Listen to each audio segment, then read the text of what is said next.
If you're 85 or younger, would you like peace of mind and comfort for your family? We're Final Expense Direct with an urgent message for you. The average funeral today costs over $8,000, but the most you'll get from government benefits is $255. How will your family pay the difference? We can help. Our senior plans start as low as just $1 a day and pay up to $30,000 for a funeral and other final expenses. Peace of mind is easy. There's no medical exam. You'll have lifetime coverage, and your plan can't be canceled as long as you pay your premiums. Call now for free information about our senior plans. Answer a few simple questions and receive approval right on the phone. Plus, call right now and we'll give you a discount prescription card for free. Call 800-553-8687. That's 800-553-8687. Again, 800-553-8687. KLRN Radio has advertising rates available. We have rates to fit almost any budget. Contact us at advertising@klrnradio.com.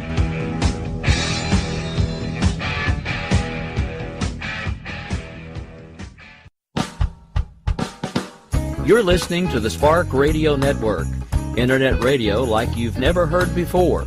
Innovation, creativity, and imagination are all said to begin with a spark. So fasten your seatbelt and take the ride of your life and listen for the spark. You are listening to KLRN Radio, where liberty and reason still reign.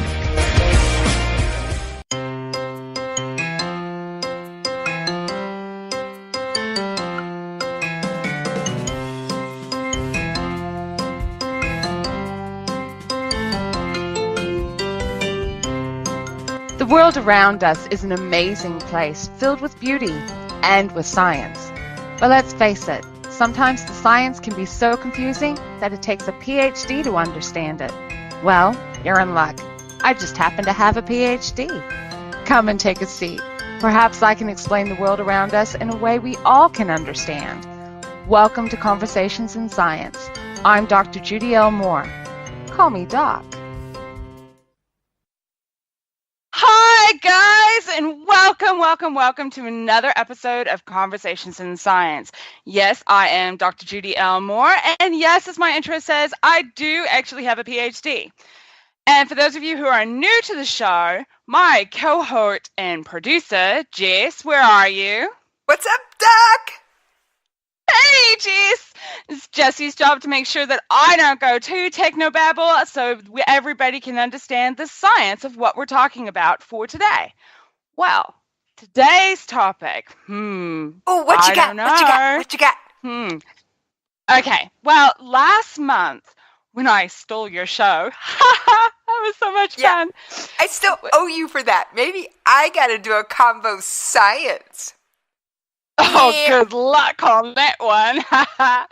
Anyway, when I stole your show, I spoke a little bit about the robot Sophia because Sophia had hit the news because Saudi Arabia had actually made Sophia a citizen. But, of course, there's a lot of things about robotics and artificial intelligence that needs to be considered now because of all of this. So I decided I was going to dial a friend. Someone who I know who happens to be an expert in this field. I want to welcome to the show today, Sean Welsh. Hello, Sean. Hi, Judy. How are you? Hi. Hey, Sean. Right, how you doing? Hi. All right, so Sean, you are an expert in this field. Why don't you tell our listeners what it is you actually specialize in and why and how you came interested in this topic? Sure. Well, my field is called machine ethics, and machine ethics is about making moral decisions in robots and artificial intelligence. So it's sort of half science, half philosophy. So it's the science bit is the AI and the robotics, and the philosophy bit is the ethics. And I will say that the science is easy, right? I mean, we know how to make robots and we know how to make AI, and it's getting better and better all the time.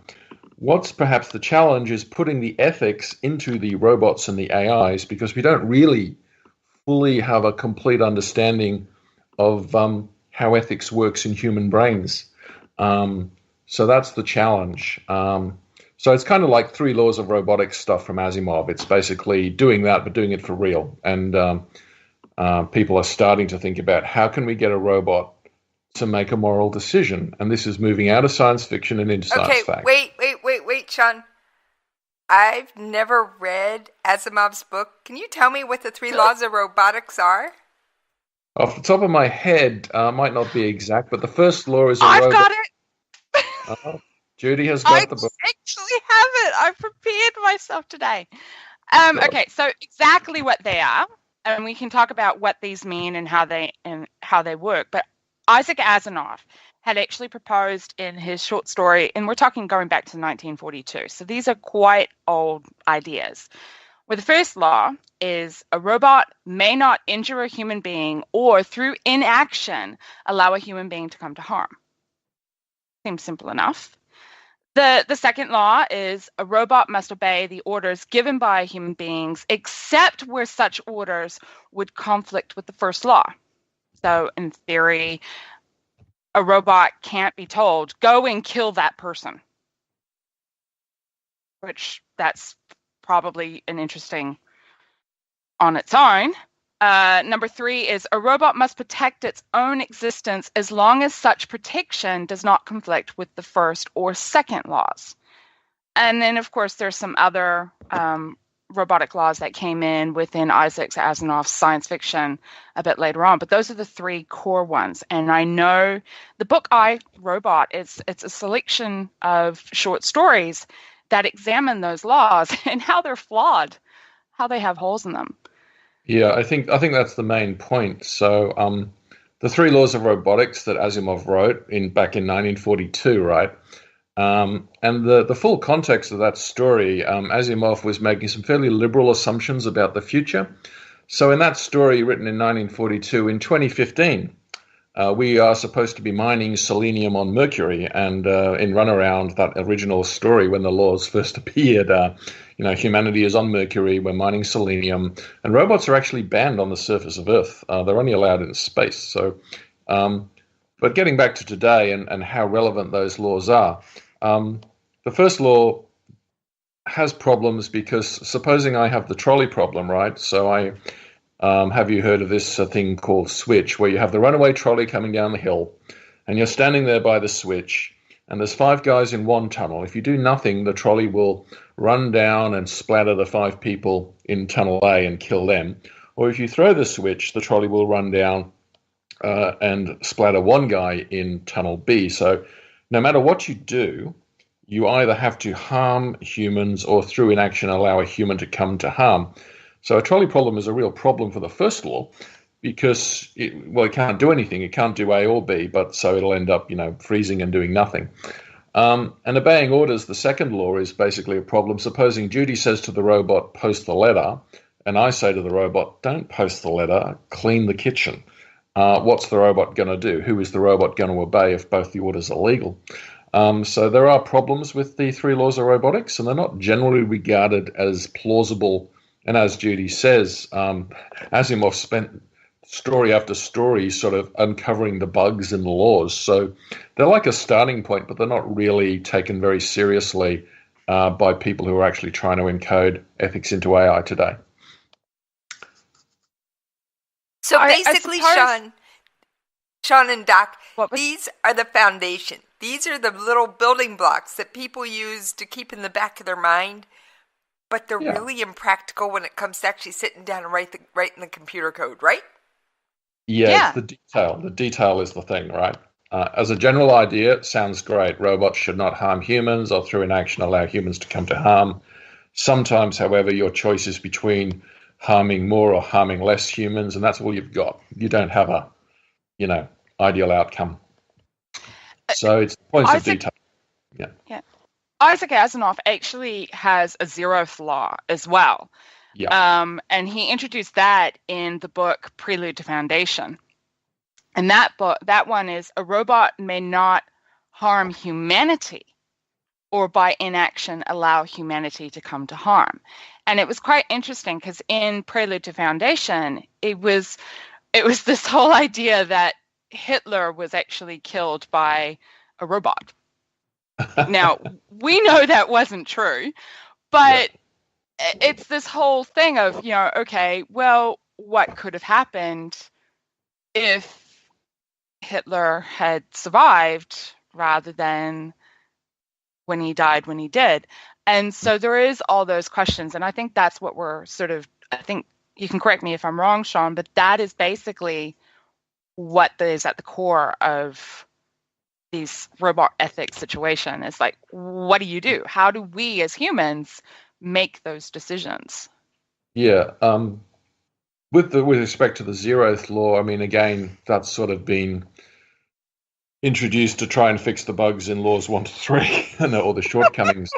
And the Zeroth Law is, but the Zeroth Law is potentially problematic as well with respect to the cinematic version of iRobot, which doesn't really follow the book exactly, but Vicky, the super intelligent computer, basically acts in accordance with the Zeroth Law because she arrives at the conclusion through her own remorseless logic and her super intelligence that if you leave humans to their own devices, they will do more harm to each other than if the benevolent robot dictator takes over.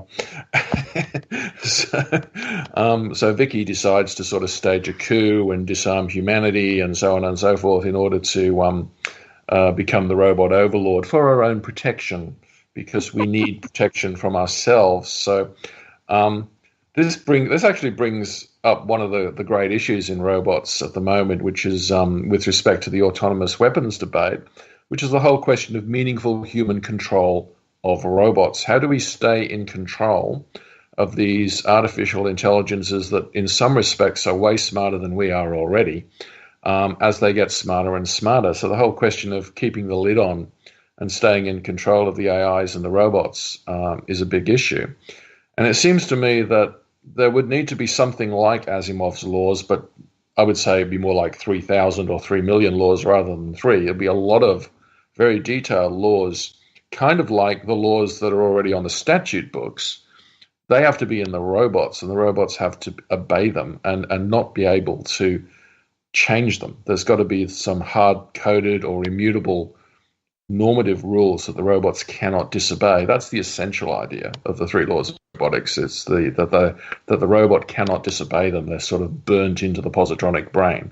So that's basically what we're trying to construct in machine ethics, is we need to have an AI formalization which represents what we consider to be right and wrong, whether it's the law of the land, common decency, etc., etc. We have to encode all of that in AI, and we have to ensure that the robots are bound by those and select their actions in accordance with those rules. But that's an enormous challenge. And at the moment, this research is only just starting. There are very few books in machine ethics at the moment. I think there's about 8, actually. Including your own. Yeah. So, in the whole of human history, it's the first one came out in 2009. And I think I'm number 8, yeah. So it's a very embryonic field, yeah. We will come back to your book later, but so the 3 laws of robotics, they're not really relevant anymore, or do they just need to be totally just reworked, or? The general ideas are fine, but in terms of the specific implementation, they're just hopeless. So, you can't do a bad-worse solution with the first law. You have to have a hierarchy of who's in charge for the second law. And these things have already been sort of worked out. Like in that TV show Humans, they sort of have this concept of like a primary user that can trump the orders of any other user. So, the father of the house sort of is the primary user, and then if the children say, go post the letter, and the father says, no, go and fix the car, the robot there'll be a prioritization mechanism. But it's mostly details. I mean, the spirit of the laws is fine. It's just the details of where they don't work you have to patch up. And I just don't think talking about 3 is, remotely adequate. There's a lot of laws that you need to, a lot of even at a very high and abstract level of ethics, there's a lot of principles you need to express beyond, not doing harm. What about fairness? I can do you no harm but be quite unfair to you, or what is harm? You have to define harm, and so on and so forth. So you have to put very detailed meanings to these very abstract principles. So it's linking between the general principles and the specific actions that the robots do in specific situations. That's the great challenge. So you might have, 10 or 20 top-level laws, but you're going to have hundreds and thousands of lesser laws which are subordinate to those high-level laws. And they're all very context-dependent as well. Speaking of context-dependent, where do we actually have AI being used now? Oh, where do we not have AI being used? I mean, AI is kind of in your phone, in your TV, in your fridge. Sorry, Doc. I've got a robot that vacuums my house. Exactly. What was that? I've got a little, one of those automatic little vacuum robots that'll run around my house. Roomba. I don't. I have children for that. Yeah. I have host kitty. One of the great ethical arguments for robots is it eliminates slavery. So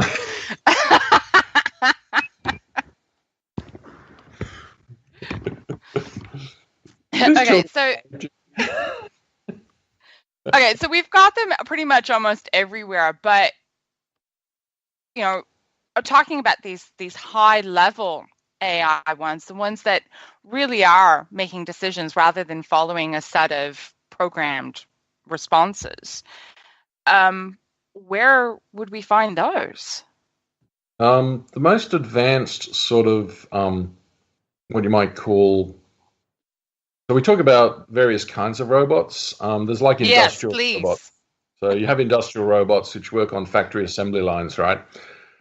Very fast, very efficient, but they don't really have to deal with people. They just deal with, putting the fender on the car and such, and welding and that kind of thing. So their industrial robots are very well understood. They've been developed for decades and very precise, but don't really have to deal with people. Then we talk about social robots, and social robots do have to interact with people, and these are the ones that people are interested in. So the Roomba isn't really a social robot. You don't talk to it.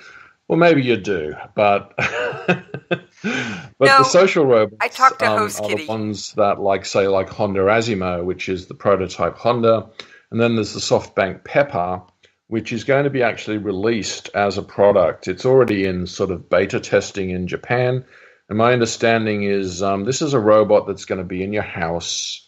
It's going to answer the phone. It's going to take messages for you. It should be able to intercept all those annoying, telesales calls and say, "Oh, my Lord and Master Judy is not home at the moment. Would you like to leave a message?" And then route it to the bit bucket. But the advertising for the Pepper is it's going to be part of the family, right? And as they improve its capabilities, it should be able to get to the point where it can make you a cup of tea, open the door, check up on Gran, make sure she's taken her medication.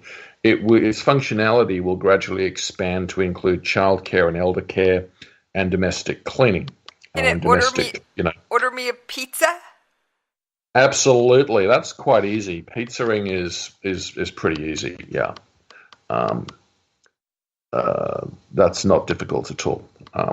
What's really difficult is something that involves a conversation with a human. This is, assuming that the robot, there's some sort of web service call interface that the robot could do to order pizza, which is not unimaginable. But even if the robot has to sort of send an email or something, or send a text to order pizza, that's generally fairly straightforward to set up.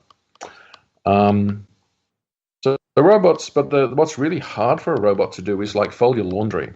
That's insanely difficult. Loading your dishwasher is insanely difficult. If you ask the robot what the square root of 58,922 is, it'll take 0.01 of a second to answer that. But if you tell the state-of-the-art robot to fold a load of laundry, I think the state-of-the-art robot's taken about 45 minutes to do that, and it costs $1 million, that robot. So Ouch! Okay, so it would take about 45 minutes for the load of laundry. Right. I think that's actually about the same amount of time that it takes my children to do the load of laundry. So, it's not really much an advancement there. Yeah, they need to work on that one.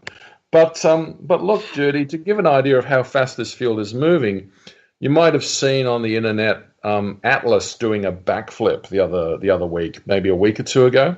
So Atlas is this big clunky robot that's designed for sort of the DARPA Grand Challenge about 4 years ago. And 4 years ago, this thing was falling on its face. It couldn't walk up a flight of stairs. It fell off. It fell on its back, and it sort of was waving its arms and legs about like a cockroach on its back. It was a completely useless robot in terms of doing anything agile. Just last week, this same robot, which is about 6 feet tall and weighs, 200 kilos, it's a beast of a thing. It's jumping up and down on boxes, it's turning around, and then it's doing a backflip like a gymnast and landing on its feet and not quite sticking it. It's a bit of a wobbly backflip, but, it's about an 8 out of 10 backflip. I do want to interject something here. Is insane. Very rapid progress. For those who don't Jess? For those who don't know what DARPA is, DARPA is the Defense Advanced Research Projects Agency. Yeah. Yes, I'm actually that's actually an acronym you threw that I knew, but I didn't know if your listeners would. There, Doc. No, not all of my listeners would know that, but some of them would. Okay, so we're getting some really intelligent or programming going into these robots and bits and pieces, and quite a few of them are having an impact on our everyday lives. I know, or the artificial intelligence algorithms anyway, because like Siri, I mean, my husband every day is using Siri. Not that I have Siri turned off on my phone because my phone and I have a love-hate relationship, but yeah, it just little things like that are having an impact.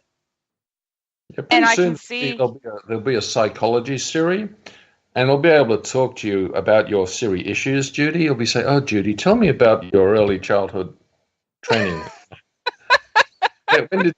When did your hatred of mobile technology start? It's not mobile technology. It's the fact that it's an iPhone. But we won't go there. We just will not go there. Yeah, being iPhones. Yeah, no. To be careful, some people worship those things. I know. It's a love-hate relationship. Okay. Right. The whole thing that sparked all of this conversation and me approaching you was Sophia. Yeah. And is Sophia intelligent enough to actually think outside of her programming in terms of her conversations? Her conversations seemed very much, let's talk about the weather. There doesn't seem to be, let's have an in-depth, real conversation about her.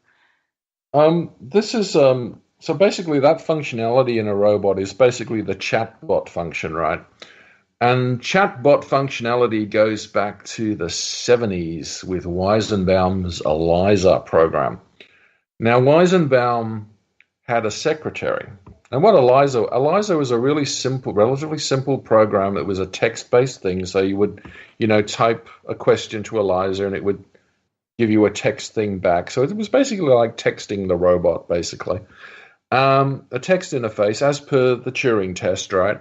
That's the test. You have three people in the conversation, and the job of one of them is to decide which one is the man and which one is the woman, and one of the man or the woman can be a machine, and the test is passed when the human looking at this teletype can't figure it out better than chance which one is which.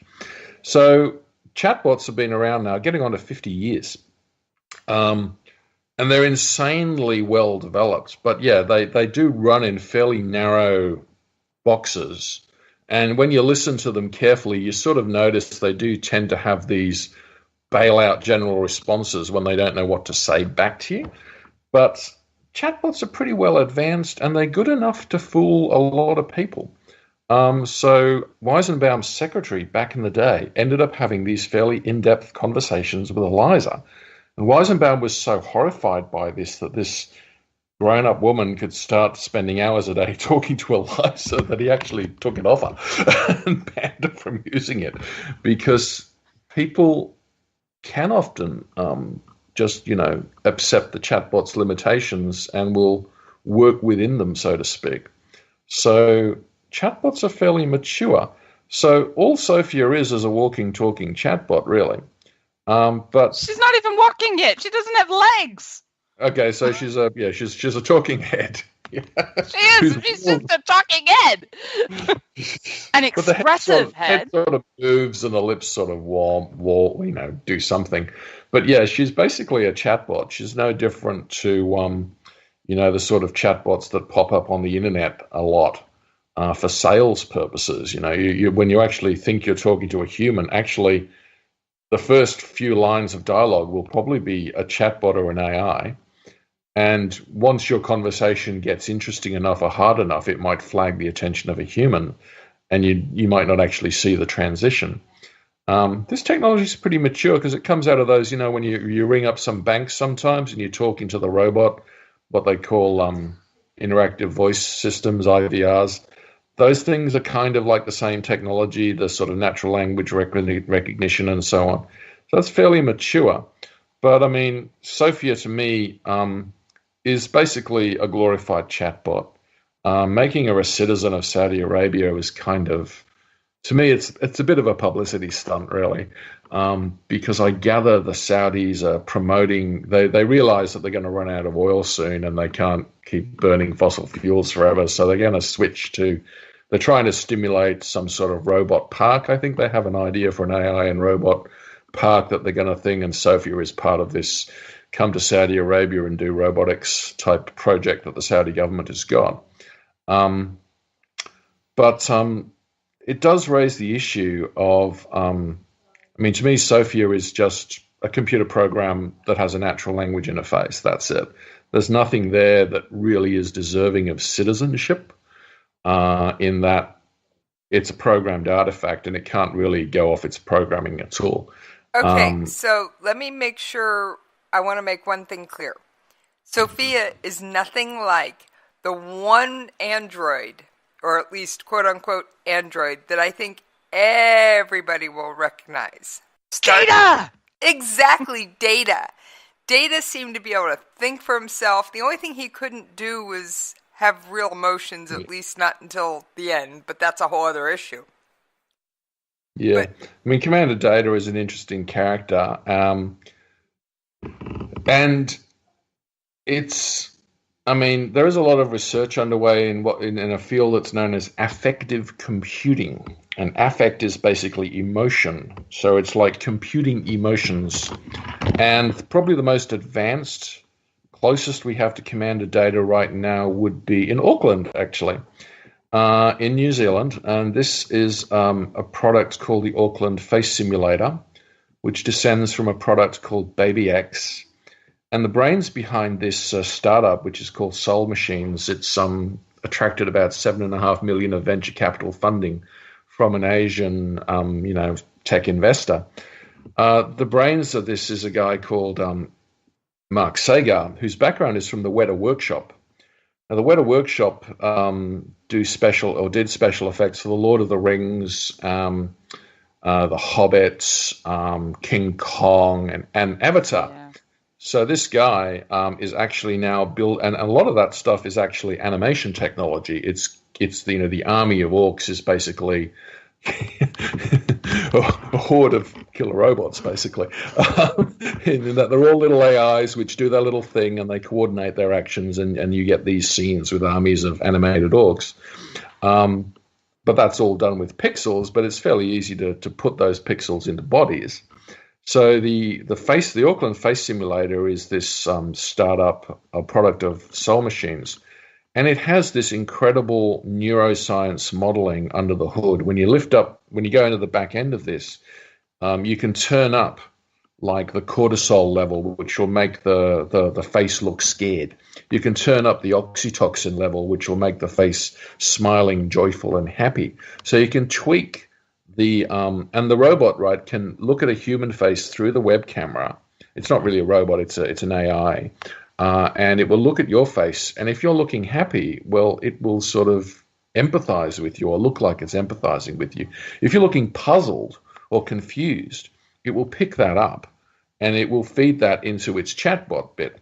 So the project that they're working on at the moment involves Nadia. Nadia is actually being voiced by Cate Blanchett, of all people, the actress. And the project is for the National Disability Insurance Scheme in Australia. And it's basically a chatbot that will talk to disabled people about what benefits they're entitled to through the NDIS system in Australia. So it's a kind of navigate your way through the benefits bureaucracy chatbot. And it's got like a face that you can talk to that can display some emotion. So you can have like a webcam conversation with Nadia, and it can, you can be like a guy in a wheelchair or whatever, and it will sort of run you through the benefits you're entitled to and ask questions and act a lot of the ways like a human, having a fairly structured conversation about what form you have to fill in and answering your questions about what you're entitled to. That's, happening today. That's actually in a beta test at the moment. So that's kind of, a chatbot that's very human-like in that it can, talk. It sounds like Cate Blanchett.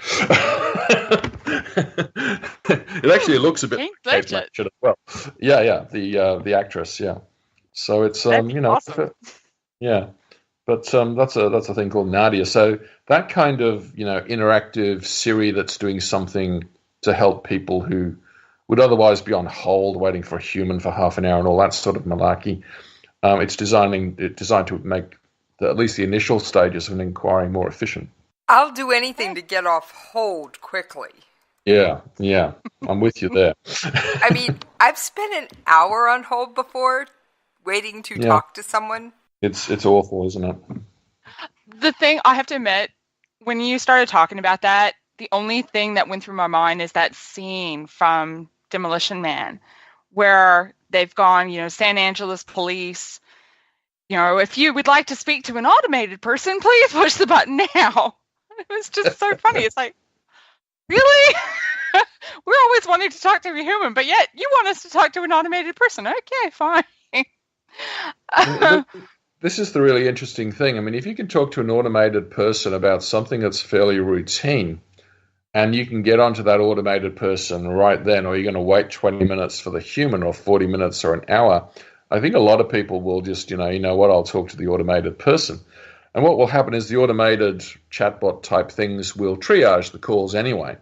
So if it's something that a robot can actually do, it's fairly routine, it would just deal with it. And if it's something that had to be escalated to a human, then it would be escalated to a human and they'd call you back. I expect to see that kind of thing happen a lot in tech support for phone companies. At the moment, you talk to a person in the Philippines or something like that, and it can be quite frustrating. I think I'd rather talk to Nadia. Because at least I'll know that Nadia will have read the tickets. Jess, you were saying something? I second that. Sometimes I'd rather be talking to the robot because sometimes the humans are just, annoying. Yeah, they asked the question that a different human asked 3 calls ago. That really gets up my snout. It's in the ticket. Read the ticket. I already said that. Why do you not remember? Okay. I tried that. Hey, Doc, I know we're going goofy here, but guess what time it is? Yeah, I was just thinking that myself. So, okay, Jess. It's all yours. Run those ads, please. Yes. And we'll come right back. It's time to pay the bills, Doc. Hello there, this is Nat King Cole, wishing you all a happy and a Merry Christmas. The joy of living is in the giving. So let's give lots of toys for tots Since 1947, the United States Marine Corps has been helping Santa fill his sleigh, making happier holidays for deserving children right in your community. Go to toysfortots.org and learn how you can make a difference. Most writers and radio show hosts know that to connect with your fans, you need to do more than just write books or record the latest podcasts. There are many different elements that go into forming an online platform, but there are also many hidden traps. To make matters worse, solid advice on how to survive the muddy waters is scarce. In the book Hidden Traps, I talk about some of the important issues of working with an online platform, highlighting traps that could put your physical or internet security at risk or be harmful to your reputation. Are your social media posts just links with a few disjointed words, making you look like someone who can't complete a sentence? Did your new website cost you more than you anticipated? Are you leaking your personal contact details across the web without even knowing it? Then you need Hidden Traps. Hidden Traps is now available in paperback and ebook from a variety of retailers, including Amazon, Barnes & Noble, and Kobo. Visit blackwolfpublications.com for more details. If you're 85 or younger, would you like peace of mind and comfort for your family? We're Final Expense Direct with an urgent message for you. The average funeral today costs over $8,000, but the most you'll get from government benefits is $255. How will your family pay the difference? We can help. Our senior plans start as low as just $1 a day and pay up to $30,000 for a funeral and other final expenses. Peace of mind is easy. There's no medical exam. You'll have lifetime coverage, and your plan can't be canceled as long as you pay your premiums. Call now for free information about our senior plans. Answer a few simple questions and receive approval right on the phone. Plus, call right now and we'll give you a discount prescription card for free. Call 800-553-8687. That's 800-553-8687. Again, 800-553-8687. KLRN Radio has advertising rates available. We have rates to fit almost any budget. Contact us at advertising@klrnradio.com.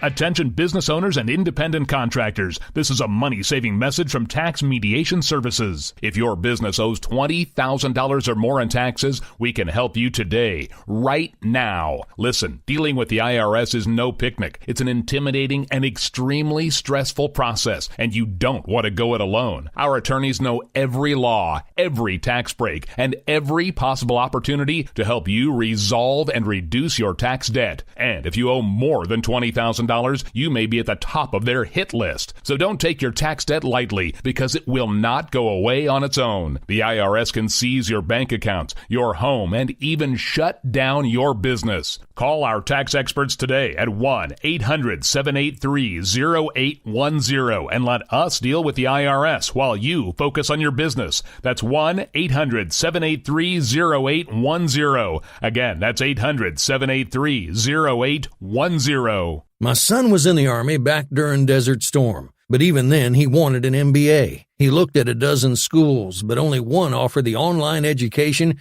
and flexibility he needed while he was in a tent in Iraq. Grantham University. Turns out that Grantham's been delivering affordable, relevant college and advanced degrees for over 65 years. Heck, if they can deliver a quality education to a soldier in a tent overseas, think about the flexibility Grantham can offer you so you can earn your degree too. It doesn't matter how complicated or full your life is, if getting a degree is on your bucket list, you'll want to do what my son did. You'll want to call Grantham. Find out how easy it is to get started on your education so you can check that college degree off your bucket list. Call Grantham right now, 800-910-1370. That's 800-910-1370. Flexible, affordable, relevant. Call 800-910-1370.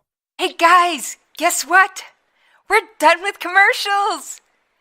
And we're ready to talk about more robots. We picked today. Okay, wonderful. For those of you who are just joining us now, we are talking today with Sean Welsh, who is an expert in robot ethics. We've been talking about the 3 laws of robotics, and we've been talking about various different things about what sort of artificial intelligence we have. Sean, I want to know more about this laundry folding robot because I really could use some help folding my laundry right now. The domestic slavery replacements are the one that's going to free your children. No, don't free them. No, they're not ready to go out into the world. I haven't taught them everything I need them to do. Well, the one that will free you, the one that will, cook and clean and fold and scrub. We already have a robot that can sort of, vacuum your carpets and mop your floors. But you really want one that's going to be able to stack the dishwasher, put it on, add the detergent, unload the dishwasher, and not break all the glasses. You want one that's going to go into ground zero, which is the children's bedroom, and pick up all of that mess. Just pick up the socks, pick up the underpants with all the unspeakable atrocities. I know. Like this is the liberation, right? This is what gets me excited. A robot that can just come around your house and tidy up and clean and maybe wash the windows and do all of this stuff, which is fairly boring and kind of programmable. But is hard for robots to do because of the tactile dexterity that's required and also getting the cost down to where it's affordable. Like that laundry folding robot at the moment takes 45 minutes to fold one load. That's just to fold one load of laundry, by the way. Somebody else actually did the laundry. To get a robot, though, that can... like a robot that's at a price point of, say, $2,000 or $3,000 or $4,000 that can do that. And that's basically what the SoftBank Pepper will sort of head towards. But the initial release it's not really there yet, It's basically kind of like a walking, talking mobile phone handset that can do a few extra things. But they've designed it so that you'll be able to download updates, and the updates will enable the robot to do more stuff. And they want to sort of open it up so that third-party developers can say, wouldn't it be cool if Pepper could scrub your windows, and somebody will add a scrub windows module to Pepper. And so Pepper will, gradually become this sort of, like your PC, you can just download programs which enable you to do different things with your robots as they'll be basic sort of chassis, and then you'll download some extra AI which will enable it to do something a bit smarter. So you'll get that kind of model. So that's what's really exciting, I think, of the domestic robot that just, cooks, cleans, answers the phone for you. I was thinking if it's the one that's going to answer the door when those troublesome people come around and want to talk to you about somebody. It's like, yeah. I think I gets out the paintball marker and it says, "Get off my property," in the Terminator voice. I want to talk to you about Buddha. Get off my property. Hasta la vista. I think I would settle for a robot that could cook and do laundry. I mean, really. Take the rubbish out. Oh, yeah. I mean, okay. In Christchurch, we've got those organic bins. We've got, we separate our rubbish out, and we've got this organic bin. I don't know about yours, Sean, but mine, oh my God, is it rank? It is just really awful, foul smelling. And the fact that we're heading in summer is only making it worse. Yeah, but honestly, my kids, they're like, rock, paper, scissors. Who's going to take out the rubbish? Because nobody wants to deal with that din. And it's like, hey, we'll send a robot. That sounds good. A robot can take out the rubbish. Yeah. Hey, Doc, I need help taking out my rubbish too. Nobody wants me taking out my rubbish. Yeah, the last time you took out your rubbish, you broke your arm. What you don't know, Sean, is I'm in a wheelchair. Oh, my God. And to take the rubbish out, our driveway is a straight downhill. Well, needless to say, one time my front wheels went off the curb first, which put me face first on the street. Ouch. Yeah, and she broke her hand as a consequence. Yeah, well, in the future, the robot will be able to, do that for you. And it'll be able to sort the rubbish too. Like you'll be just sitting there right on your sofa and you'll open up a bar of candy. You just toss this bit of paper and silver wrapping on the floor, and the robot will pick it up and it will put the paper in the paper recycling and the silver wrapping in the silver wrapping recycle, and the beer cans and the wine bottles and everything else that you find on Judy's floor. Excuse me? Robot will just pick it up and take it away. And Doc, best guest ever. Yeah. Sean, it will keep. It will keep. Right. And it won't get bored and it won't complain like Judy's children. Have you listened to Judy's children? Oh my God, it's like a never-ending scratched record of woe and misery. Oh, we suffer. Shush. Okay, so we are all excited about this idea of having this robot that can clean our house and take out the rubbish, please, and all these other things. Are there any other robots that have you excited? And please don't go there. I know what I want to ask. I know what I want to ask, Doc. I got a robot question. There are some very cool robots that I've seen. There's a Japanese prototype robot that's kind of semi-mysterious, but it has amazing walking abilities.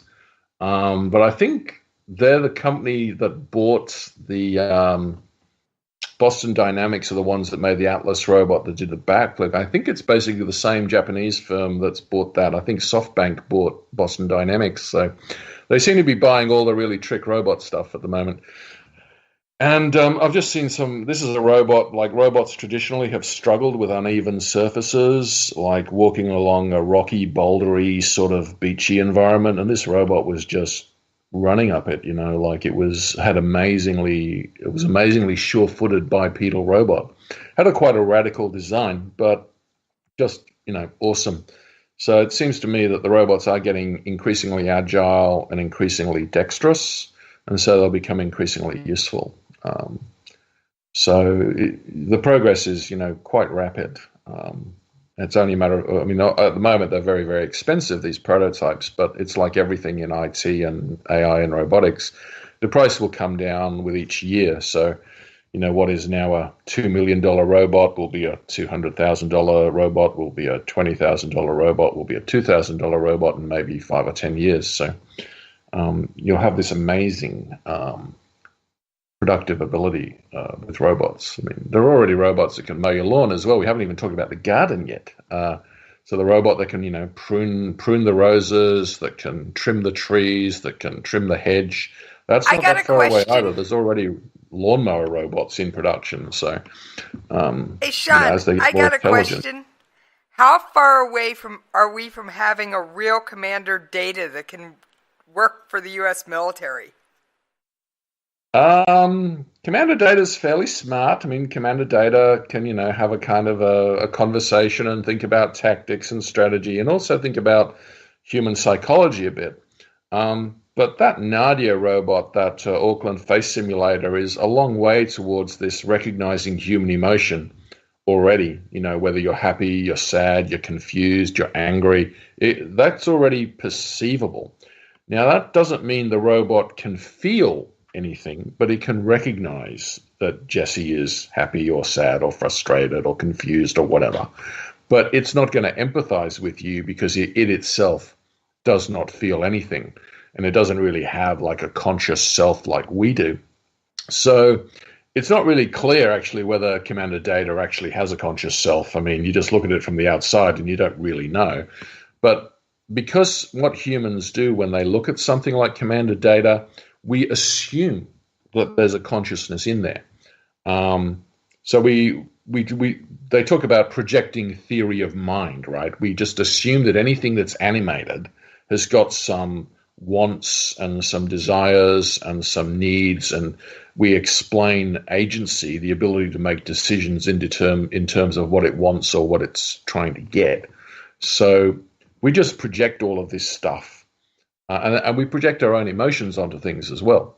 So we just assume that Commander Data has got all of this feelings in it, when in reality it might just be a bunch of software code executing, and it's, you know, not actually conscious, but it can act as if it is conscious. And that's quite a tricky distinction.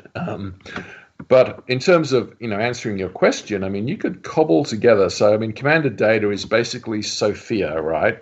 The head of Sophia, which exists, with better affective stuff. So with the Nadia type affective computing, plus being able to walk around. So you want the Atlas type Magility, which already exists, plus the super intelligence, in which case, you know, you plug it into Watson as its back end.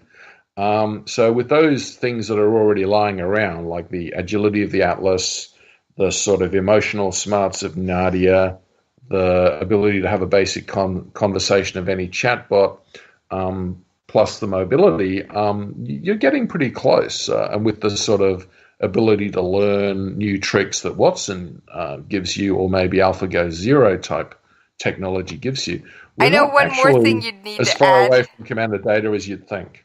I know maybe 10 to 12 years. One more thing you'd need to add. You'd probably need to put in a database of the entire Library of Congress. Well, Watson can do that already. I mean, the Jeopardy bit of Watson can give you pretty much the whole of whatever knowledge base you want. So yeah, so Watson gives you that potentially already. So you get all of that factual, being able to just look up, you know, who flew the first plane, whatever, just bang, it's there. So yeah, that stuff, you know, the bits and pieces you need to build that sort of thing are sort of in existence. So the main thing that we're still missing is like the ethical dimension, you know, the moral compass. We don't really have an ability to formalize that yet, but that's the area that I'm interested in, and that is basically what my book is about, actually. So how do you build a moral compass in a robot? Well, you get a bit of magnetic steel and...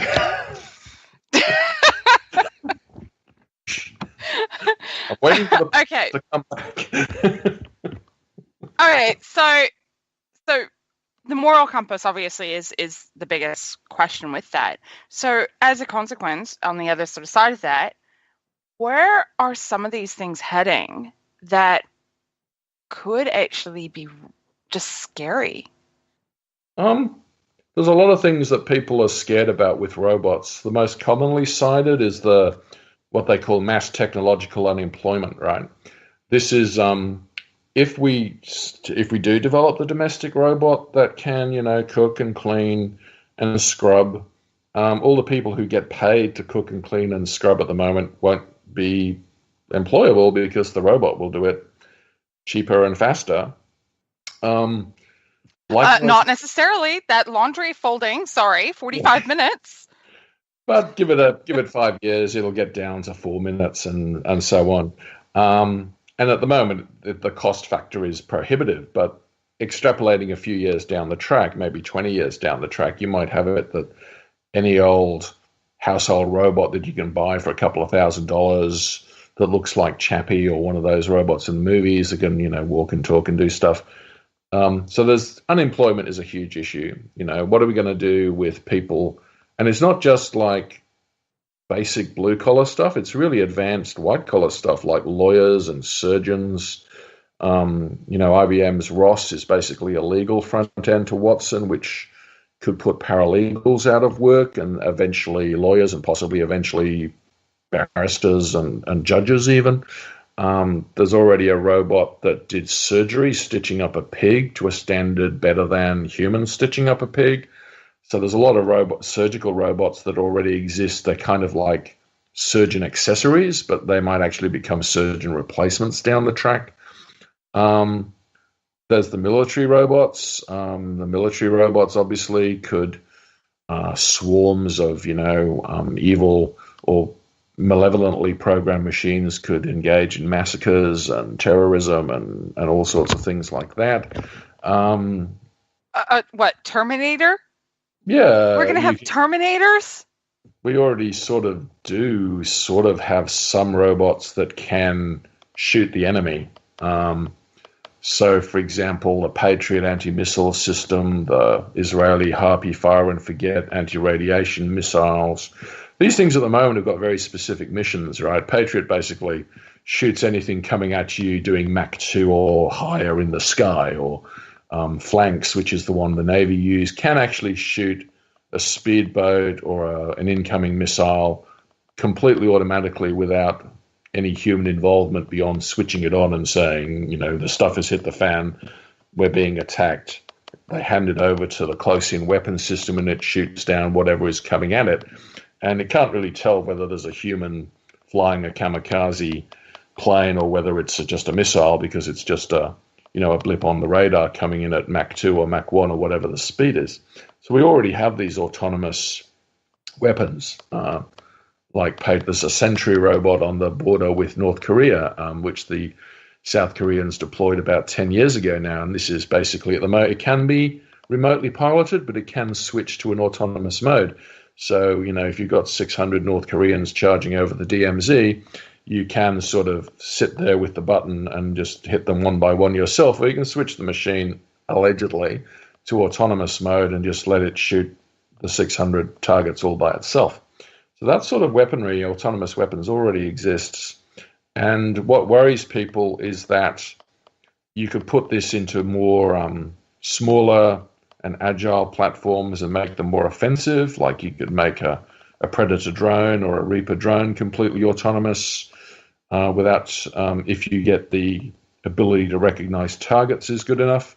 And there are, of course, some targets which are easier to recognize than others. So it's fairly straightforward to send an unmanned weapon to destroy a static target, such as a telephone exchange or a bridge. I mean, Tomahawks can do that today. You just put in a coordinate and the missile will make its own way there.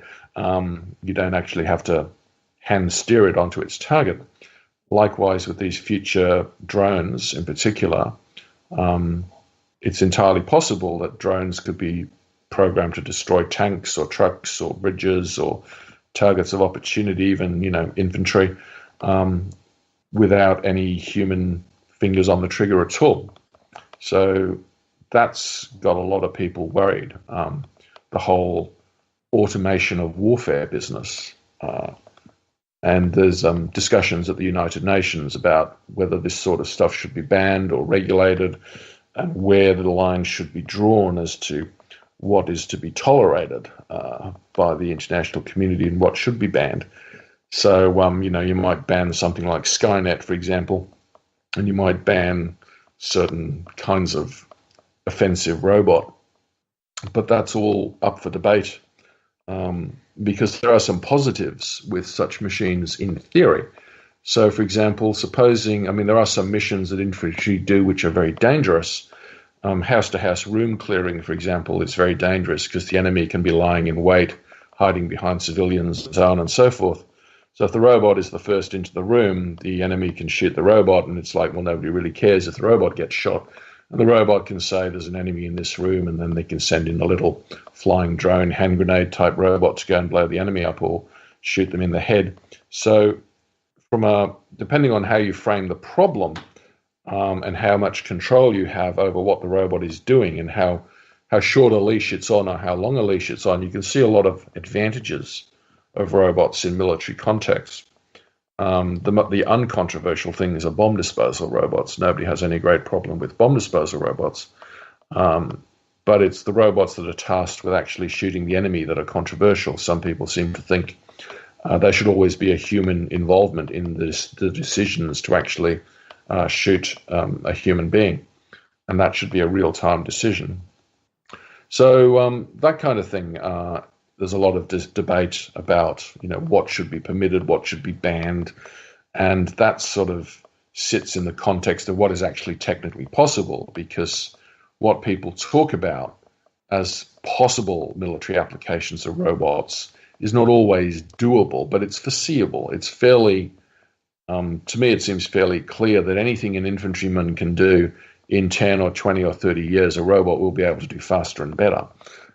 So it might well be that infantry become obsolete in the future of war. That's not going to be fun. All right. right. So moving away from the military robots and those sort of things, and coming back to, say, Sophia. Yep. Okay, when Sophia was made a citizen of Saudi Arabia, there was quite a few conversations on the internet about some of the conversations that we are going to have to think about eventually. Yep. But this has brought forward to the ground. It's things like, what sort of rights should we be giving AI and those sorts of things? Are we even ready for those conversations? People have started, like in the academy, certainly. There are some people who have been talking about robot rights now for several years. It's not, a brand new idea, but most people still seem to think that it's kind of, yes, in theory, if you make some large technical assumptions, then you would give a robot some rights. To me, the critical thing is... Well, the analogies people make is, it seems to me, fairly straightforward to sort of give a robot, which is, tin can with some thinking in it, much the same rights as, say, a company has. A robot could plausibly be an agent of a company and have the same rights as a company has, because the robot is just the company. So it can, buy and sell things, and it can contract to do stuff, and it can pay and be paid, and so on and so forth. So that kind of nuts and bolts rights seems fairly straightforward to implement. The question of punishing a robot, of course, if the robot does wrong, is very difficult, because until you can build a robot that can actually suffer and can actually feel pleasure and pain, or can actually feel anything, at the moment we can't actually build consciousness and feeling in a robot. We can process data in a robot, and we can process data about feelings. So Nadia can recognize whether you're happy or sad, and it can have a line in its data processor saying Judy is happy and Jessie is sad, or vice versa. But it can't actually empathize with your happiness or sadness. If it's going to do something, it's going to be following rules. So robots are still rule-following things. And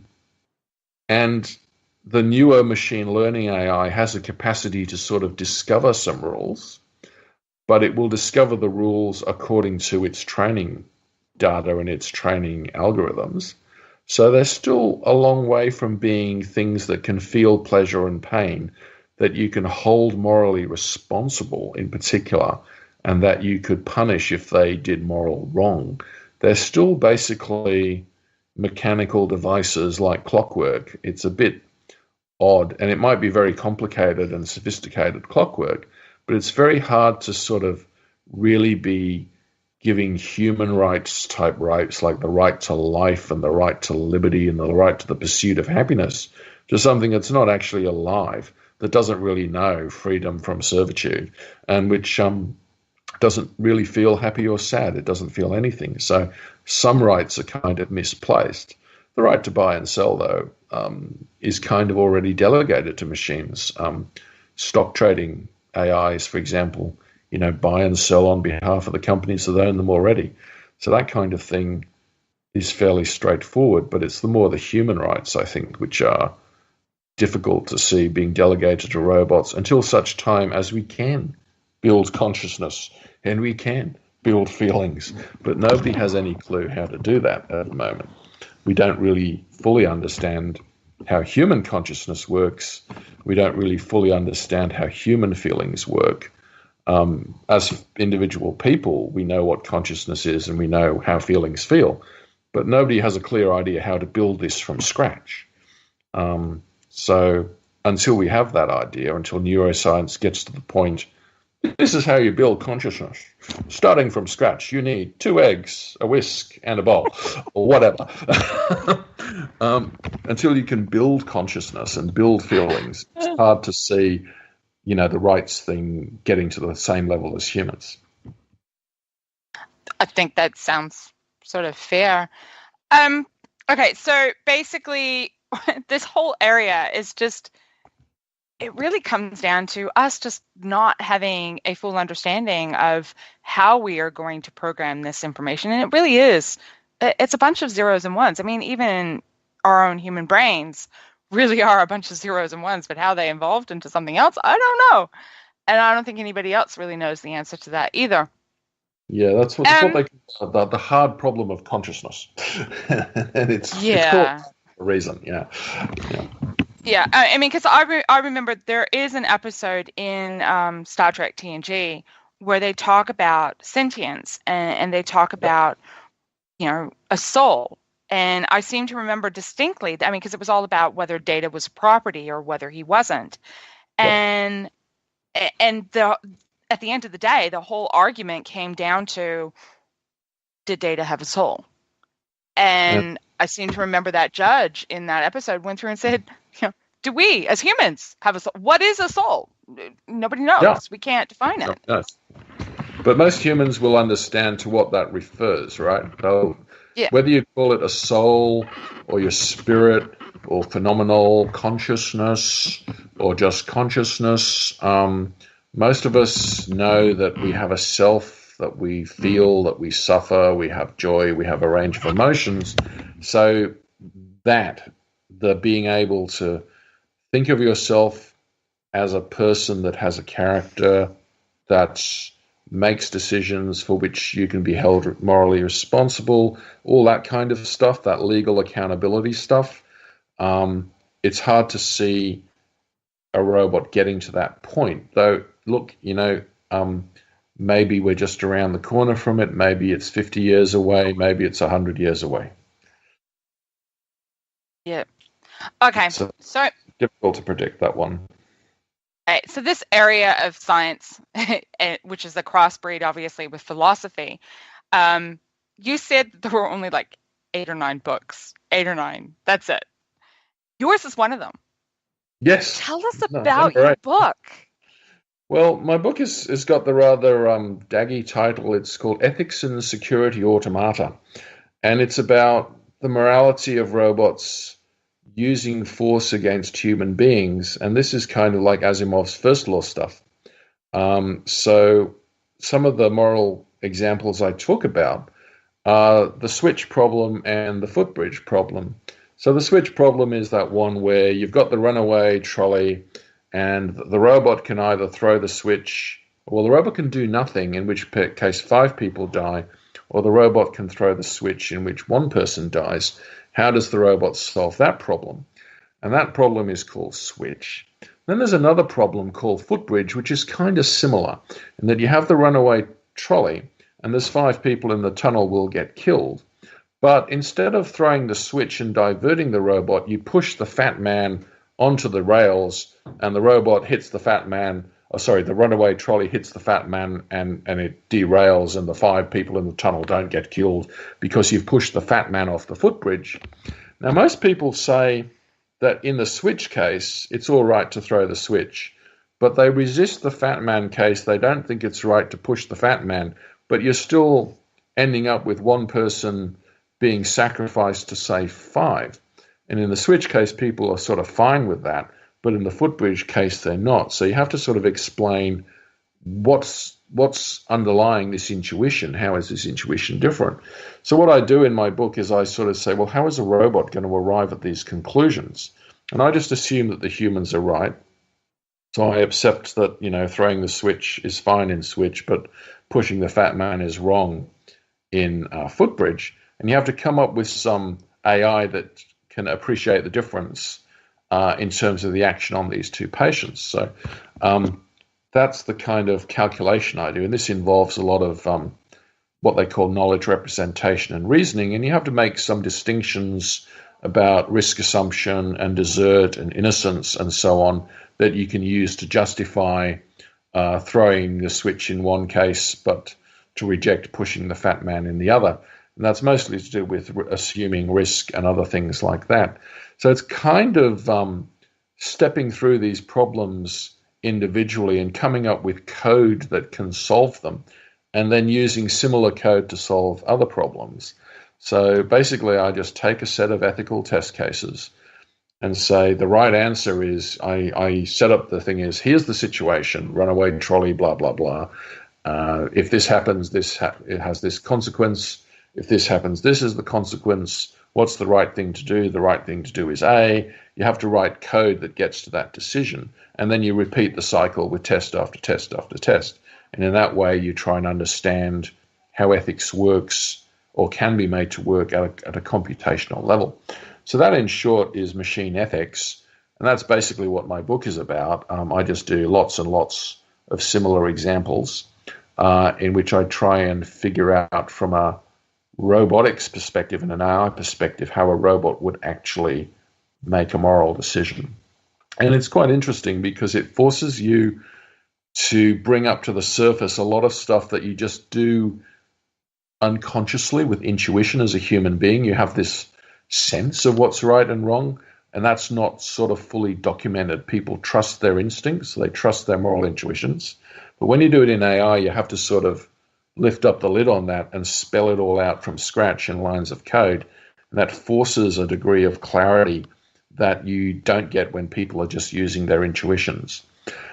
So that, in essence, is what the book is about. Mostly I talk about security decisions involving, harm to humans. There's a lot of famous cases in the literature. There's the Kanchan case when the axe murderer is at the door asking the whereabouts of your sister. There are other famous cases in the ethics literature that I formalize and solve using AI. Cool. So where would we be able to get a copy of your book? It's on Amazon. It's an academic book, so, it's kind of primarily intended for university libraries. I don't expect it to become a bestseller or anything like that. It's a Routledge book, so you can just Google the title, Ethics and Security Automata, it pops up.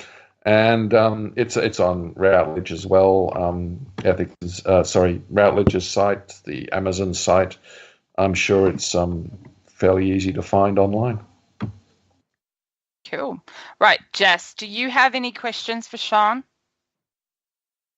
No, I think I've got more robot thinking to do because guess what, Doc? What? We're out of time. Yeah, I know. I was sort of watching the clock today. So, Sean, if anybody has any questions about robot ethics or about the work that you've been doing or any of the topics that we've been talking about today, how do people get in touch with you? Best way is to just tweet me. So my Twitter tag is at Sean_Welsh77. So that's SEAN_WELSH77. My Twitter hashtag. So I'll respond to tweets. Or I have a website, which is fbot.nz. So that's fbot.nz. Which is my startup, but that's a whole different story. Okay. I'm working on that cleaning robot. Oh, yes, please. And just make sure and, clean out the rubbish bin as well. Oh, yeah. Please. Yeah. Yeah, okay. No more rock, paper, scissors for me on that one. Ooh, yeah. Okay. Well, thank you very much, Sean. There are so many things to be thinking about. And yeah, I knew you were the right person for this. I so knew you were the right person. Okay, Jess. Right, Jess and Sean, thank you. I think, Jess. Yeah, Doc? We've hit the end. I think so, too. Okay. Bye, guys. Bye. Well, that brings us to an end of another Conversations in Science. If you have any questions about science and about some of the world around us, feel free to drop me a line. I'm on Twitter, and you can find me at Judy L. Mohr, or you can look me up on Facebook, Judy L. Mohr, or you can drop me a line on my personal website, judylmohr.com. I think you're seeing the pattern here. Then, of course, if you are interested in some of the other projects I do, which is the writing and editing, feel free to check me out on blackwolfeditorial.com. But then, of course, don't forget, if you are wanting more information about the science, you can also contact us at the station with the email of science@klrnradio.com. Then, of course, there's my cohort that keeps going through and popping up. You mean me, Doc? Well, for anybody who wants to track me down, you can find me on Twitter at Jessie's POV. And you can also drop me a line at the station at Jessie's POV at KLRNradio.com. Bye, guys. Bye.